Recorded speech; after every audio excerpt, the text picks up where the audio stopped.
दीदी नहीं Modi with question mark है सर, ऐसे नहीं कह रहे हैं, दीदी नहीं मोदी विद क्वेश्चन मार्क। आज बंगाल के चुनाव बीजेपी किसके साथ है, वाक्य के साथ या मोदी के साथ?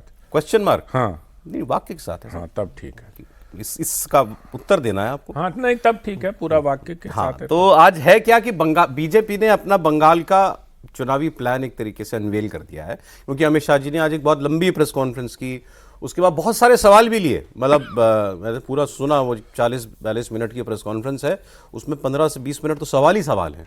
और उन्होंने कहा रिपोर्टर से कि आराम से आप लोग बैठे, पूरा समय लेके आए, जिसको जो पूछना है पूछिए। और वाकई बहुत ओपन फोरम था वो। तो वहाँ उन्होंने जो बातें की उससे एक बात बिल्कुल क्लियर है कि 15 साल एंटी इनकम्बेंसी में जो होगा वो तो वो उठाएंगे, उसमें उन्होंने करप्शन, क्राइम सब कुछ जोड़ा। लेकिन घुसपैठिए का विषय उन्होंने भी कह दिया कि ये अगला चुनाव घुसपैठिए के इशू पर होने जा रहा है। घुसपैठ रोकना और घुसपैठिया भगाना, इस इशू पर ये चुनाव होगा, ये उन्होंने बिल्कुल साफ साफ कहा। और डेमोग्राफी चेंज करके वोट बैंक मजबूत कर रही ममता बनर्जी, मतलब मुसलमान आए वहां से घुसपैठिया, तो उसका उन्होंने कहा सारे हम भारत में जहां भी घुसपैठिया पकड़ते हैं उसका कागज देखते हैं तो सब फर्जी कागज बंगाल का बना होता है। तो ये ममता बनर्जी जानबूझ के करा रही है। सरकार यहाँ की जो है वो फर्जी कागजात इन घुसपैठियों के बनाती है। ये गांव में आकर के रुकते हैं सबसे पहले, तो किस पटवारी और थानेदार की जानकारी के बिना कैसे गांव में कोई आदमी बाहर का आके रह सकता है, ये उनका था। ममता जी का भी सब जवाब आया सर, लेकिन आप दोनों नहीं थे उस कार्यक्रम में, तो हमने रायशुमारी करी थी कि बंगाल का चुनाव क्लोज इलेक्शन है या नहीं है, या ममता अभी भी अहेड है। तो ये भी उनका भी कहना था कि अब ये फाइट वाला इलेक्शन है।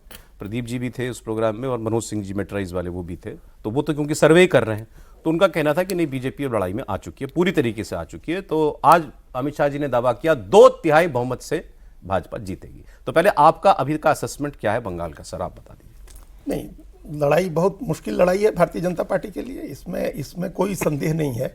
लेकिन अभी की जो स्थिति है, उस स्थिति में 2019, 2021, 2024 ये 3 चुनाव से अलग तस्वीर हमको नहीं दिख रही है।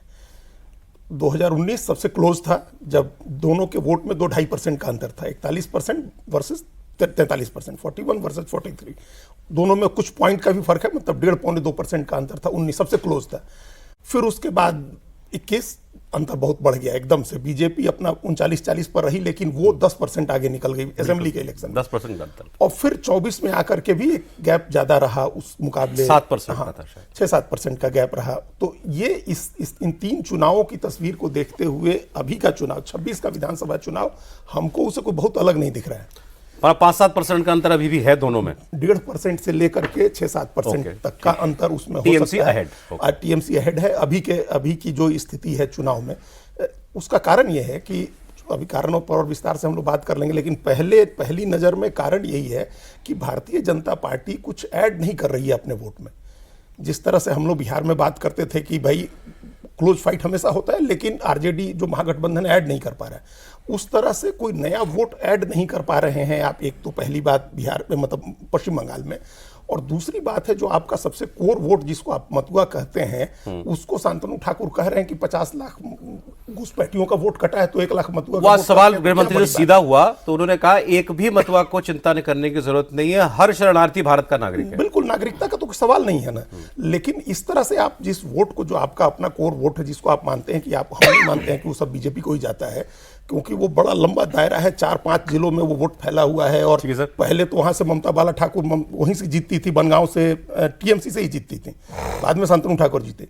तो नया वोट ऐड नहीं हो रहा है, इसलिए अभी हमको लग रहा है कि जो ममता जी आगे। ठीक, मैं एक बार सर की भी राय लूं। सर आपका क्या असेसमेंट है? मेरा असेसमेंट है कि बीजेपी नए वोटर वहाँ ऐड कर रही है, वो हिंदुओं के रूप में कर रही है, और वो अभी दिखाई नहीं देगा हमें।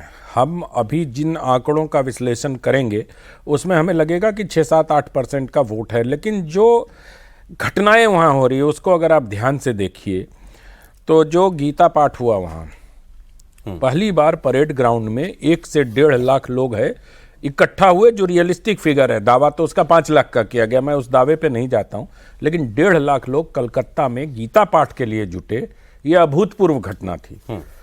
उसी प्रकार से जहां आप कलकत्ता में आप देखिए तो किसी से बात करिए तो घर में डिवीजन हो रहा है, कितने दिनों तक हिंदू सहेगा।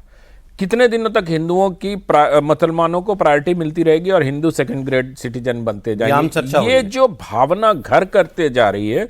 और दूसरी बात एक और बढ़ रही है, वहां जो नैरेटिव बहुत साइलेंटली बिल्टअप हो रहा है कि बंगाल जो किसी जमाने में इंडस्ट्री का बहुत बड़ा केंद्र होता था, उससे कई राज्य आगे निकल गए।